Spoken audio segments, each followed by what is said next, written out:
Hey, what's going on, people? I know it's been a minute, but after long last, here I am. Like I said, I know it's been a minute. Like everyone else, I'm getting used to this pandemic schedule that I'm on.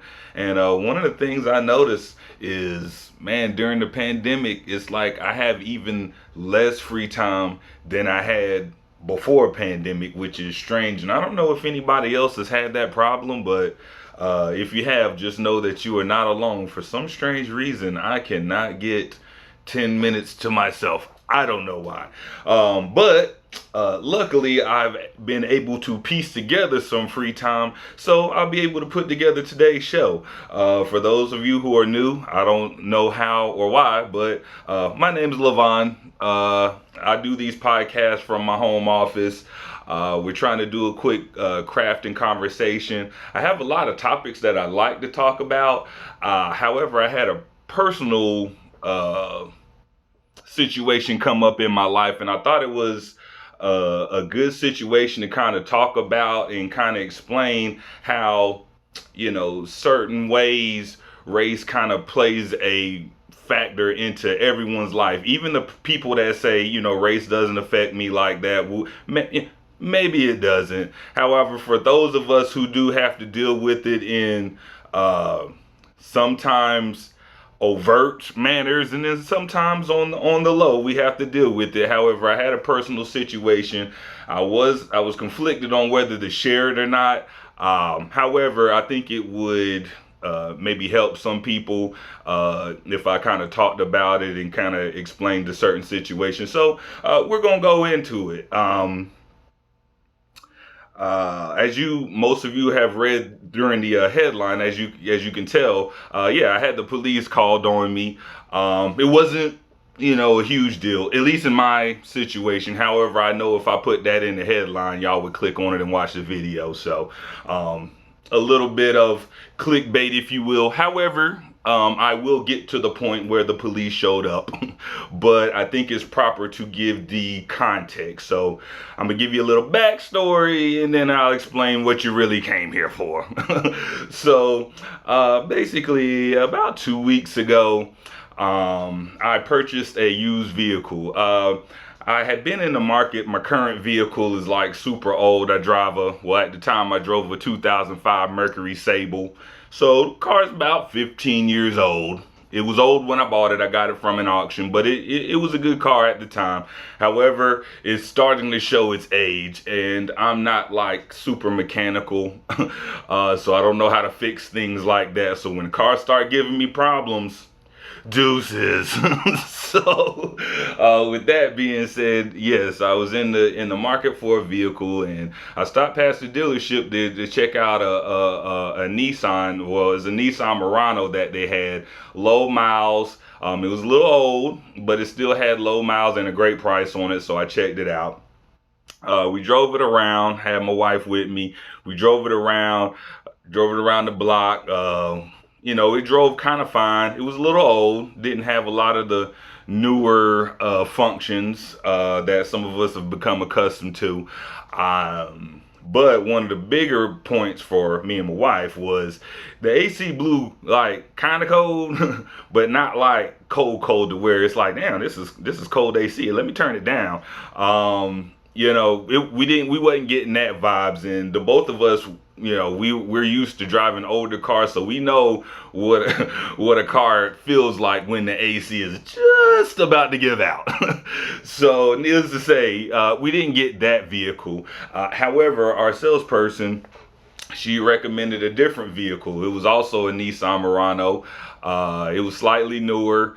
Had less miles on it, but of course, the price tag was a little bit more. However, that wasn't necessarily a super deterrent. However, and we was like, let's just drive it. Let's see what we can do. So we drove it. We actually liked that vehicle. It gave us plenty of space. It drove decent, for a test drive, so we didn't have any issues with that. The AC was blowing cool. It had some of the updated functions that you would be used to in a car now. Bluetooth, navigation, I don't necessarily need the backup, the backup television to show you how close you are. I don't necessarily need that. However, that does come with most cars now, and this vehicle had it. So, we checked it out, and we of course we had to go talk about numbers, and the numbers kind of worked out. However, there was another vehicle that I wanted to check out first. And I told her, if things didn't work out with that vehicle, I'll come back and I'll purchase it. So long story short, it ended up not working with the other vehicle. So we came back and we purchased this vehicle. Now I actually had financing through my own bank, so I didn't necessarily need financing from the salesperson. And if you if you ever bought cars before, salespeople generally don't like that. they don't like when you come in with your own financing. I'm sure they have their own reasons, and they're also looking to have, they probably have their own finance people that they like to use, and it's more beneficial for them if you use their finance people. But, obviously, I'm looking out for myself, and so I use my own bank. So, basically I just need to know what the drive out price is, what's the lowest you'll let me purchase this vehicle for. I don't really need the negotiations with the monthly payments. I don't need any of that. I just need the bottom line. And like I said, salespeople, they don't like it when you do that. However, they do understand. So, she gave me a price. We did a quick negotiation, but we did settle on a price for it. And that was pretty much that on the transaction. One of the things I did want to bring up, which was actually one of the main sticking points of this whole story, is when I was purchasing the vehicle, they advised me to get this particular warranty, in which part of the warranty, which was two parts of the warranty that I found very appealing. One, they had like this 170 point inspection on it, so it's supposed to go through all this rigorous testing, before they sell it. And I kind of like that. Once again, I'm not mechanical, so when you tell me, hey, we checked out the car first, it's good, I look at it like, okay, cool. And the second thing that I found appealing about the warranty was it has a 5-day 500-mile exchange guarantee, which is basically if you drive the vehicle and according to the paperwork, if you don't like it for any reason, you can actually bring the vehicle back and exchange it for another one that's comparable. And I thought that was a pretty excellent deal because, if you bought a used car before, sometimes you might buy one, get into it, drive it for a day and figure out you don't like it. It's bad on gas, whatever.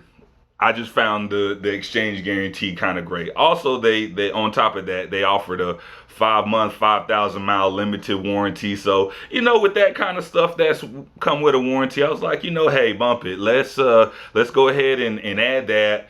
And so that was a part of the vehicle that I just purchased. So, we're going through the process of doing the paperwork and all that kind of stuff. Everything was going easy. They hand me my keys, and so we head home. So I actually drove my Mercury, my old car, up there because I was going to trade it in, but they wasn't giving me the money that I thought I could get for it. So I just decided to bring it home and I'll sell it on my own. So I let my wife drive the vehicle we just purchased back home, and she just followed me in my car.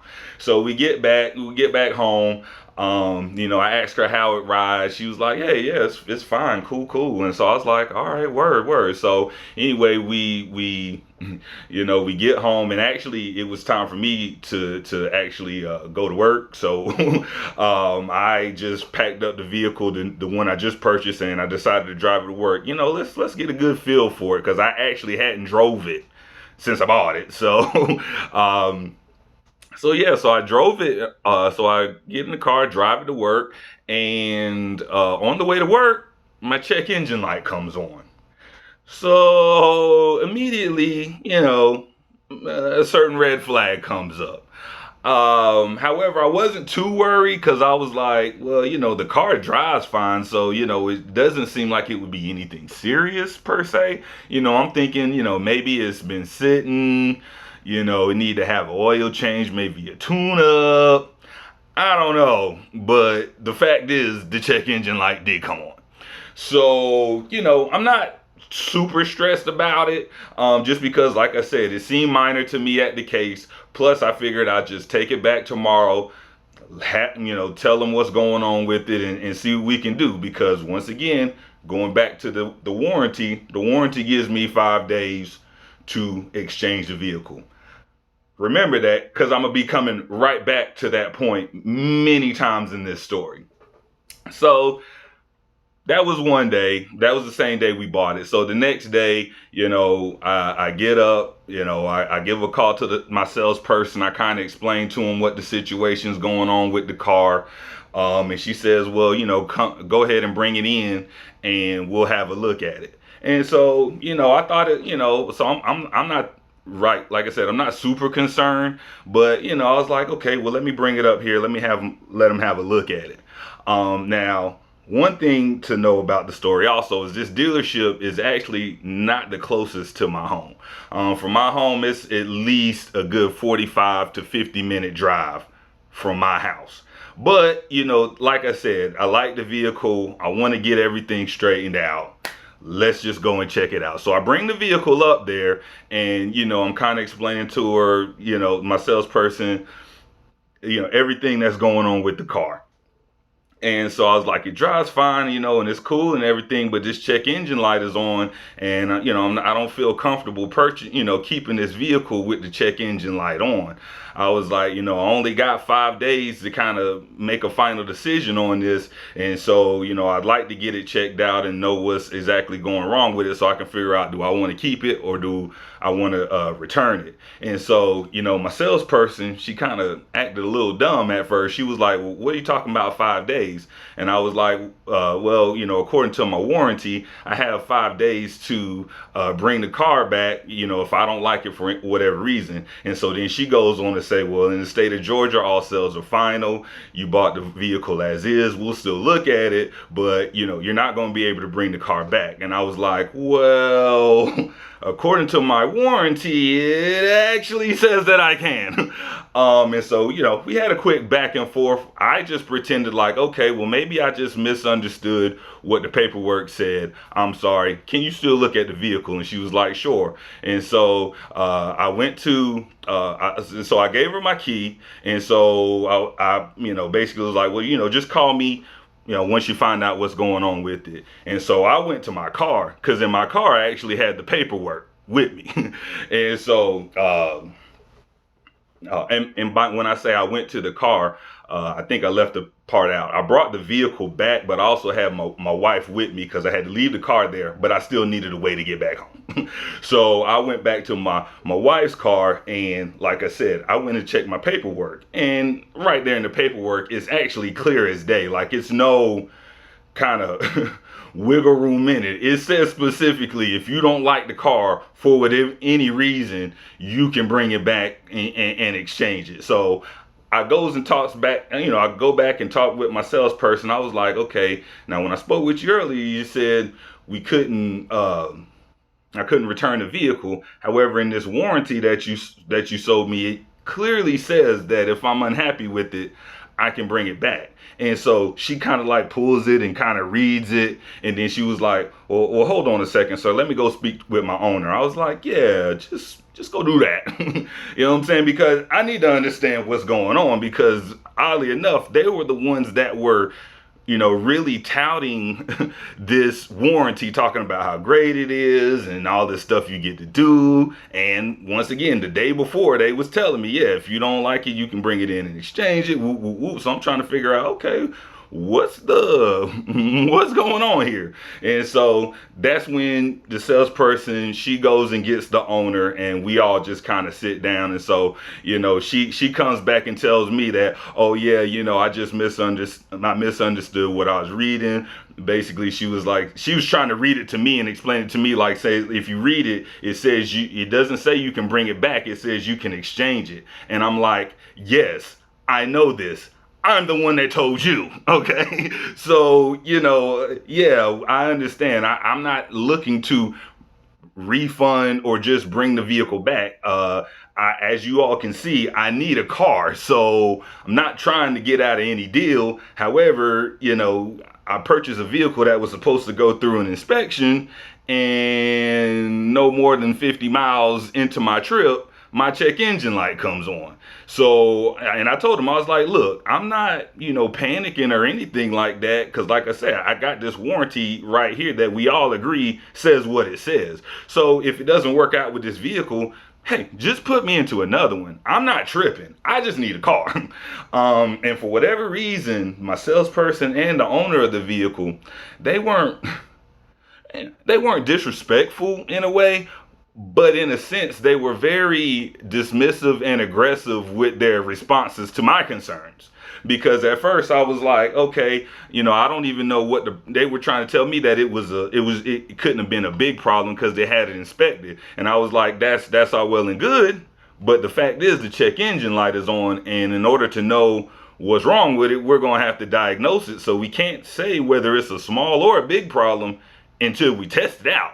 And so that's when the owner got his little handheld emissions tester, plugged it into the car, and he kind of figured out that, I guess, according to him, he said the problem was the sensors.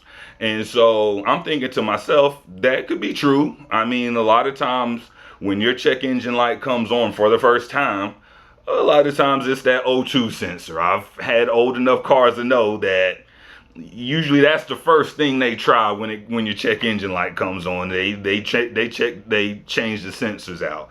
And so it made sense to me. And so I was like, okay, well, cool. We'll just get them changed out, and that'll be fine. Now keep in mind, how long is this going to take? Because once again, I only got the 5 days to exchange the vehicle out. After that 5 days, I'm gonna be responsible, for getting these repairs. And so, they basically saying, well, we don't know when the part will actually get here. We don't want to get just any old part. We want to get it from the Nissan manufacturer. And I'm like, okay, that's fine. Well, how long is that going to take? Well, we don't know. It's COVID-19. It could be here tomorrow. It could be here after a week from now. And so I was like, well, if it gets here a week from now, we're going to be past the 5 days. So if it's going to take that long, we might as well just take me out of this vehicle and put me into another one. And once again, both my salesperson and the owner, they quickly get defensive, and they're like, well, we don't have to do all of that. Like I said, we don't know how long it's going to take for us to ship. And I was like, I get that, but I mean, you should be able to get it either next day or 2 day. Now I know enough about cars to know it don't take no damn week to get no part. I mean, not if you really want it, by the way. And so I was like, look, if we can't get it done by the 5 days, or if you don't know, let's just take me out, and then, we'll just get in another vehicle. And so that's when the owner was like, well, don't worry about it, sir. We'll have your car ready on tomorrow. And I was like, okay, that's fine. He was like, yeah, we'll just have it ready for you tomorrow. No problems, no worries. I was like, sir, I'm actually not worried. I'm good. I'm not tight at all. I'm just trying to get these answers. I need to understand what's going on. And so, like I said, he assured me my vehicle will be ready the next day. Okay. So that's when I left. Now, they ain't offered to give me no loaner car or nothing. Now, I didn't request one, but needless to say, they didn't offer one either. So me and my wife, we went home in her car, and keep in mind, I can still get around in my other vehicle, so I'm not like super tripping. But needless to say, I did just pay for a vehicle that I can't drive. However, we go home, and I'm just like, well, they'll just get it fixed. I'll pick it up tomorrow, and we'll be good. So that's when the next day, I receive a call from a salesperson, and she actually tells me that after further diagnosis with their I guess, real mechanic. I don't know. It turns out it wasn't just the sensors that was a problem. The problem was actually the catalytic converter. And so, after that, that's like my second red flag because I'm like, well, okay, a couple of things. One, I was told this vehicle went through 170-point inspection.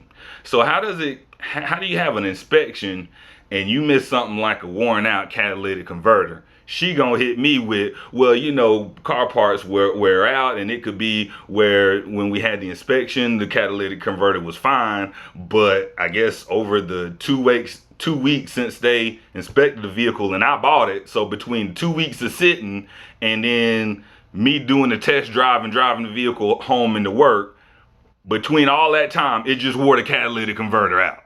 That's what she was trying to get me to believe. I was like, it was a lot. It was a lot to take in, because to me, like I said, I'm not mechanical, but to me, it seems like catalytic converter is like a serious problem, and you don't want to hear that from a vehicle you just purchased. And so she assured me that even though it was a catalytic converter, my vehicle would actually be ready the next day. Okay, so we're moving the day back. Now, keep in mind, I only got 5 days. Okay, I only got 5 days to exchange this vehicle or I'm stuck with it. So you're telling me I got a catalytic converter, even though you tested it the owner, he ran his diagnostic test. He only came up with sensors. But the next day, you're telling me your real technician came up with catalytic converter. So I'm thinking, well, why would your owner even be out here doing tests if he can't read the monitor?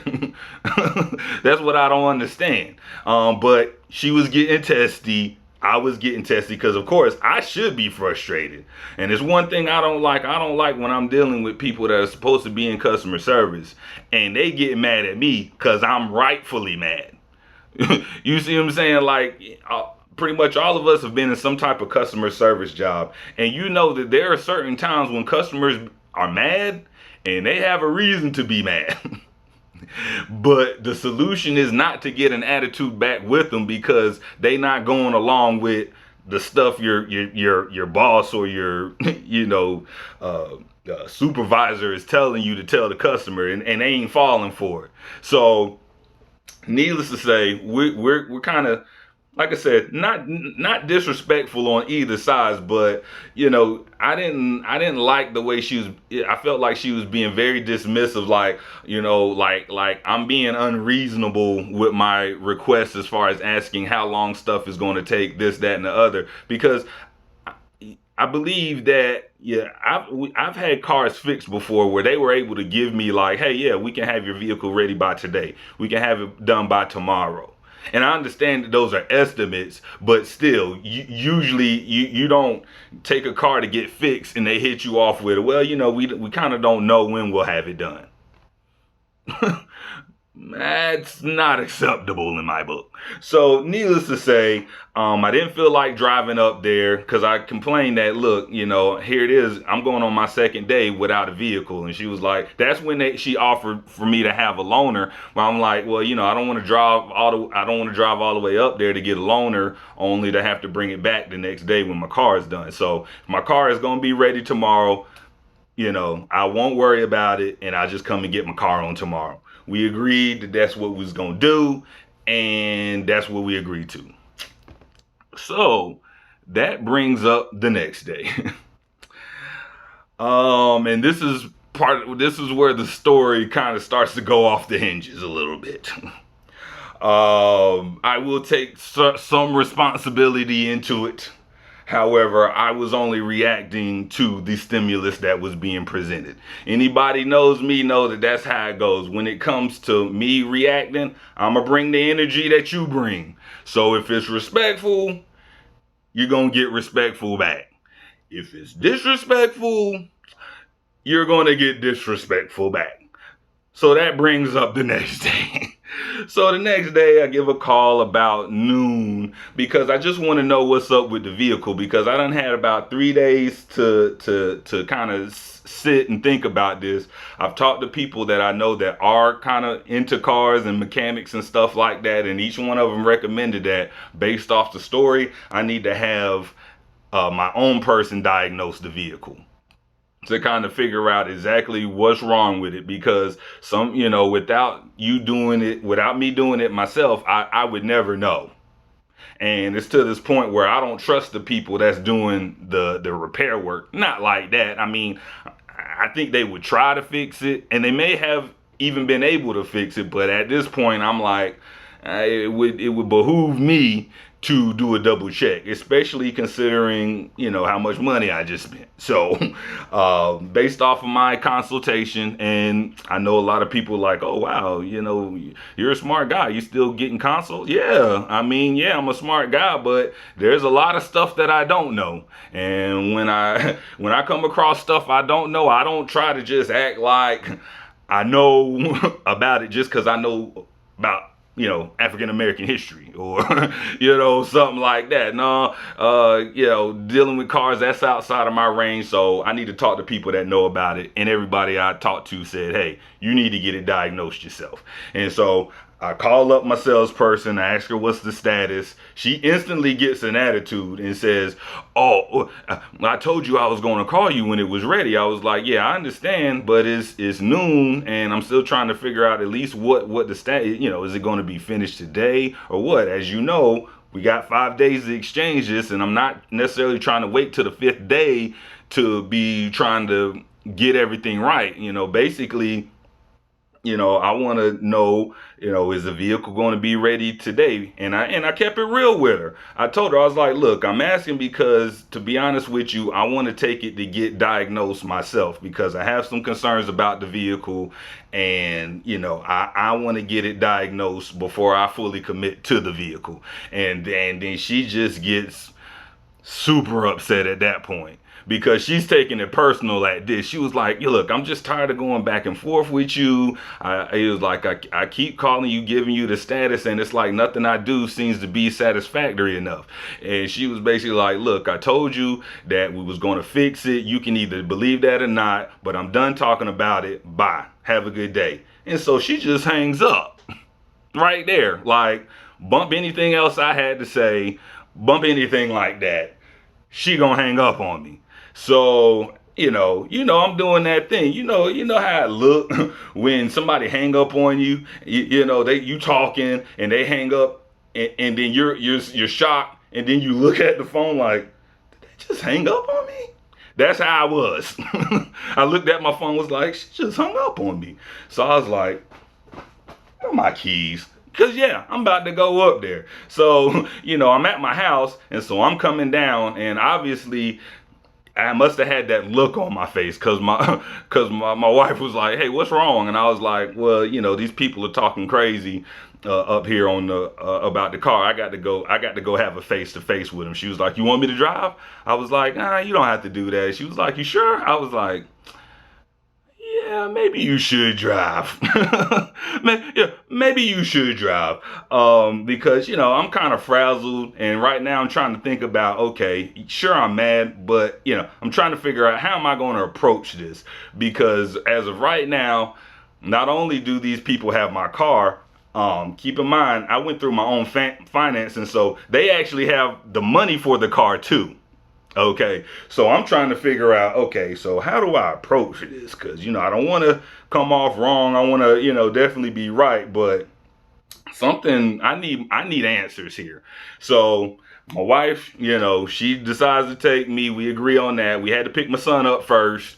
And so we picked him up, then we headed on up there. And so all the way up there, like I mentioned before, it's like a 50-minute ride. So I got plenty of time to think and stew and wonder, like, what is going on here? And so, needless to say, so I get up there, and the first person I see is my salesperson. And so I was like, hey, I need to know where my car is. And so she was outside by herself. Actually, I think she might have been having a cigarette or something. And so I just told her that, and I went inside because at this point I'm done with the nice guy stuff. I'm done with that. Now I need answers because I just feel like, and most nice, quote unquote, nice, kind people, you know what I'm talking about. Like, people will take that as a sign of weakness, and so they'll just talk to you any old kind of way. They'll do you any old kind of way because they think you're not gonna do nothing. They like, whatever. You see, she felt comfortable. This is a person that's at work. She's supposed to be professional, yet and still she gonna hang up on me like I ain't got real concerns. So that lets you know the type of person you're dealing with. But needless to say, I'm done with the nice stuff. Now I'm very direct and I need answers. So I tell her, I'm like, look, I need to know where my car is right now. And so I tell her that, and I go wait inside. And so I have a seat right there in their office. And so my salesperson is on the outside, and then there's another, I guess what you would call a sales manager, some kind of supervisor, not the owner. Not the owner. He was, he's a young guy. And if I had to guess, he seemed like he might have been a relative of the owner. Maybe a son, maybe a nephew. I'm not sure. But needless to say, he was in his office. Now, I assume that everybody knew who I was at this point. It's not a big dealership. It's one of them kind of used car lots, kind of small, not like super huge. However, it was big enough to have a service department there. So it was like a half of it was a dealership, the other half was the service department. And the buildings were attached. And so I'm sitting there in the office. And so ain't nobody coming in to see about me. You know what I'm saying? See what I want or anything. I'm just sitting there for at least a good 3 to 5 minutes. So after sitting there, I'm like, okay, well, let me go to this service department because, I assume that if my car is being worked on, these people in the service department will know. So, like I said, the two buildings were attached and it had like a little door. So I go push the door and alarm goes off. Security alarm goes off. Now, I just pushed the door open. I didn't unlock it. I didn't try to force my way in. The door was unlocked. So I push my way in. Alarm goes off. I get shocked, but I still go in because I'm like, I don't know what that's about, but I assumed somebody was going to turn it off. And so I get into the service department, and the service department is actually closed. Like, it's nobody in there. It's no cars being worked on. Ain't nobody at the front desk. Nothing. Service department is closed. So alarm's still blaring. I go back into the sales room and have a seat again because I'm like, well, I didn't mean for the alarm to go off. However, somebody got to come in and turn it off. So they gonna have to come and see about me one kind of way. So then that's when the young guy comes out of his office. He's visibly frustrated. He walks past me to go turn the alarm off. However, he doesn't acknowledge me in any kind of way. Fine. Okay. That's how you want to do it. Cool. But like I said, you know who I am and you know why I'm here. And so just avoiding me is very unprofessional. Like I said, yeah, I'm mad at this point, but like I said, I haven't been disrespectful. I've been everything, I've been about as kind as I can be throughout this whole situation, considering everything I've been through.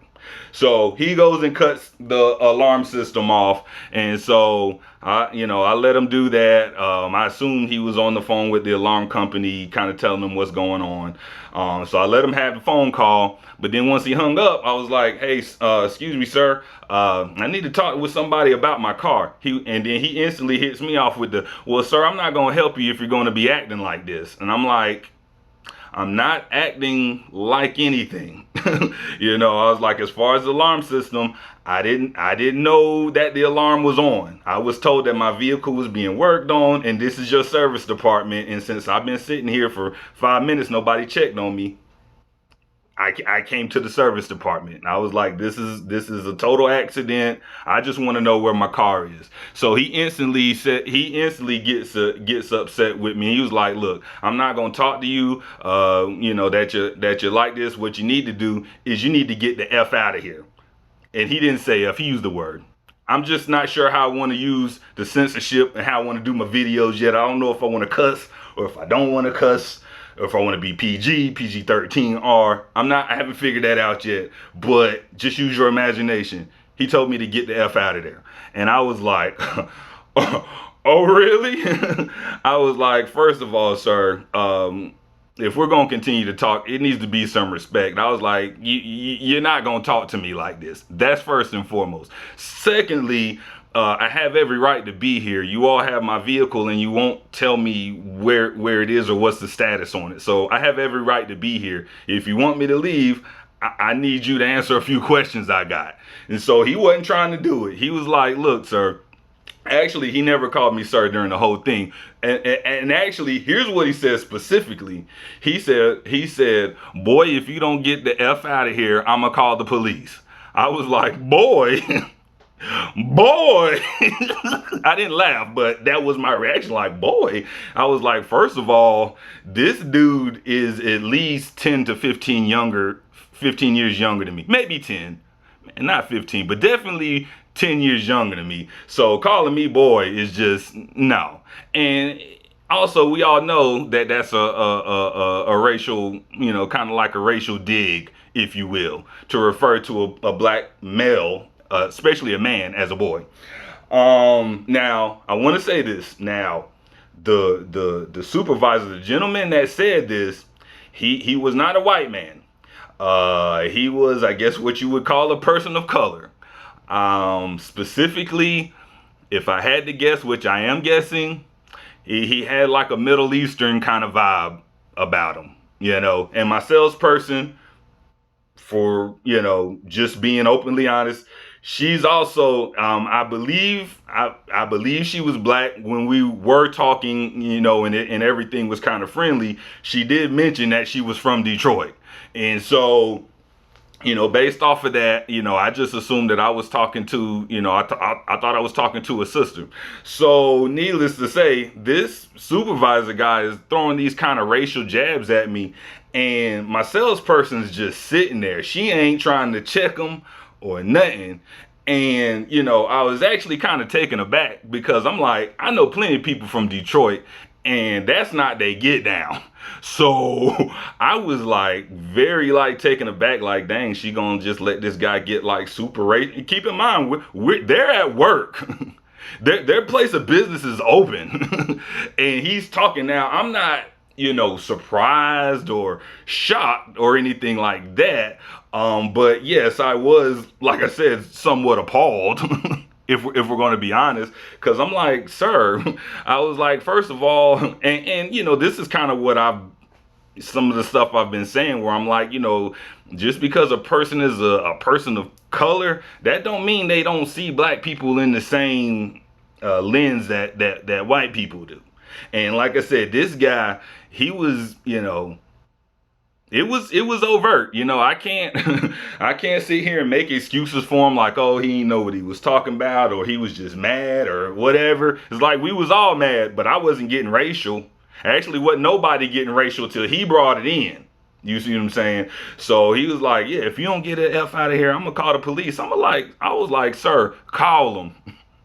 I was like, call them. I was like, first of all, I was like, I need some answers about my car that so far y'all been unwilling to give me. So maybe if the police show up, maybe they can help get some answers that you're unwilling to give. And then I was like, second of all, you got me messed up. I was like, I'm not scared of the police.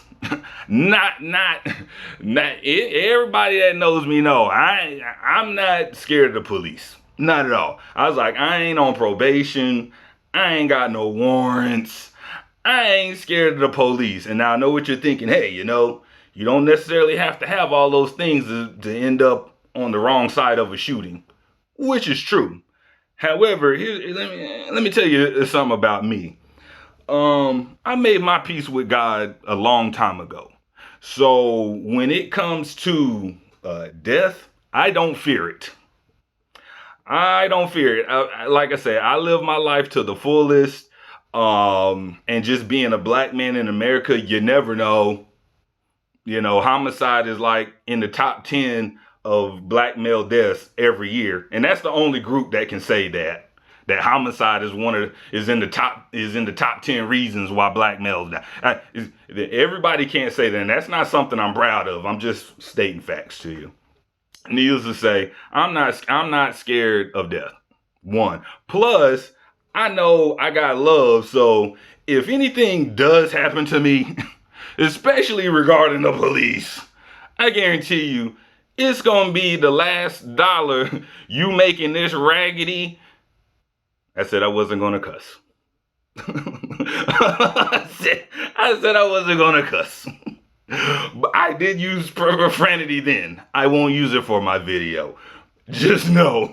And I told them, look, I'm not scared. I was like, here's what you don't know. That if anything happens to me, I got love. I got love from a lot of people. Now I ain't gonna sit here and act like I'm just the most super popular person in Atlanta. However, through years of politics and doing grassroots work and nonprofit work, I got a little love in Atlanta. I got a little pull, if you will, and put it like this: if something would have happened to me, if something would have happened to Karen Holmes' first son, it'd be a wrap for the business.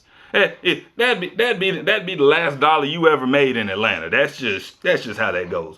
But getting back to the story, I explained to him, I'm like, sir, I'm not scared of the police. I was like, I don't have anything to hide. I'm here on business. Y'all the ones playing games. If you feel more comfortable with the police, you go ahead and call the police. So he went ahead and I guess he dialed the police. He actually called the owner, which I think was his dad or some kind of family member. So they all talking outside. Now they talking trash to me, talking tough outside, but I'm inside in the air conditioning, and I done got comfortable. After the way this dude done talked to me, I'm like, oh no, let me go ahead and get comfortable, because he got me all the way messed up.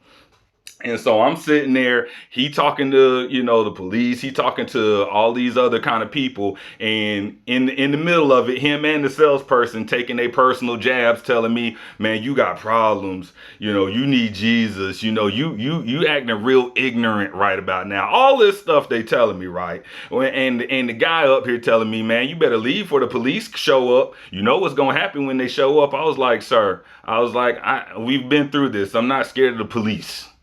I'm not scared. I'm not scared of death. Now, and this just personally between you. Now, I don't have a death wish. I don't want to die. However, I'm a strong believer that when you live in fear, you're already dead. You know what I'm saying? When you're basing your decisions off of what could happen, what might happen, it's one thing to be cautious. Being cautious is smart, and I like to think of myself as cautious. However, there's a thin line between caution and cowardice. I'm no coward. Okay, so that's why I'm like, man, call the police. I was like, I'm not worried. And so, like I said, we're going back and forth. They talking tough. He telling me I need to get the F out of here. The police gonna come here, drag me out in handcuffs. It's about to be, he about to make it hard for me. Just all these like little threats that were just like really crazy, because I'm from the old school and I'm from a different part of town. Where I'm from, we don't call the police when we got issues with each other. We handle that. Now, usually it doesn't come to fisticuffs or further, but I'm used to dealing with problems without the police. And usually when a person do call the police, that's usually a person that has the weaker stance, so to speak. Or, they can't, they call the police because they don't know what to do at that point. And so like with me, I was like, hey, call the police. I mean, because I was willing to just talk about it. But if you done gave your final word and I done gave my final word, we ain't got nowhere else to go.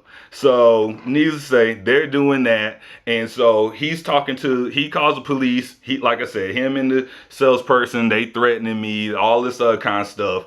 And I'm like, whatever. And so then the my salesperson comes in and he's like, you know what? The deal is off. The deal is off. We don't want your money. Go ahead and call your bank. The deal is off. You can get your money back and we'll just keep the car. We're tired of fooling with it, and you're just being unreasonable, illogical, whatever words they wanted to use. And so the deal is off. And I was like, okay. But I was like, that's fine. I still need something in writing or some type of official word. I can't just go off of what you're saying right now. And so she wrote me a little handwritten note saying the deal was off, and she was saying what you need to do is contact your finance company, tell them the deal is off, and that they'll be getting the money or whatever. And so I was like, that's all well and good, but I need an official paper. This handwritten joint ain't gonna get it. I need something official, something that'll hold up in court. I was like, you ain't even nobody. You I didn't mean to say that, but I was mad at this point. But it's true. I mean, you're a salesperson. You can't void a deal. Like, you need to talk with somebody first. You need to get that move approved first. I'm not going with that. And so, we're going back and forth. I still contact my finance company because I'm like, okay, well, if they want to do away with the deal, I need to figure out, okay, well, how do we do this? Because they already got the money. The dealership already got the money for the car. And they got the car. So, I'm trying to figure out, okay, well, do I get my refund check right now made out to me? Do they send it to you? Like, I need to get some answers. So while I'm on the phone with my finance company, that's when the police show up. That's when the police show up. And so at that point, that's when things kind of got real.